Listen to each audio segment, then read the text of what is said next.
All right, it's time for the Legal Minute now with Martin Harding and Mazzotti at 1-800-LAW-1010. Got Ben Barry in with us this week. Good morning, Ben. Good morning, Mike. Good morning, Mary. Good morning. So I was reading this article. Anthony Weiner was in court crying and admitting, pleading guilty, or I guess I don't want to say that, admitting to what had gone on and what he had done. Yeah.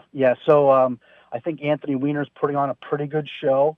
So just for your listeners out there, Anthony Weiner had been accused of having an extramarital affair. Obviously, he was a rising star in the Democratic Party and had done a lot of good things. He was a representative down in New York City and had a wonderful wife who worked for Hillary Clinton.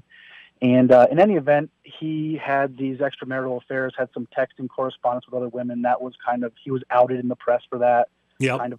Came clean about that. But then he engaged in some explicit exchanges with an individual who was 15 years old. And I think probably the biggest concern for the court at this point is the fact that he had knowledge that she was 15 years old at the time that he was exchanging those explicit photos and text messages. So really big problem for Anthony Weiner. He's probably looking at some jail time. He certainly has a lot of exposure here. Mm-hmm. He may be sentenced to probation by the judge, but I kind of think, in my opinion, this is a pretty serious offense crime. Yeah, absolutely. So the judge said, too, the judge is not happy with him, so it doesn't look good for him.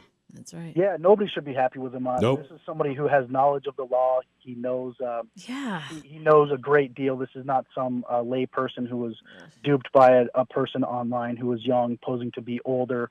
This is a situation where we've got somebody who knows a great deal about the law and is engaging in criminal activity with the knowledge that the person on the other end of the electronic communication is a minor. Ben, thanks for hanging out, man, filling in some more blanks for us. Yeah, thank you. Thank you, Mike. Thank you, Mary. Martin Harding and Mazzotti at 1-800-LAW-1010.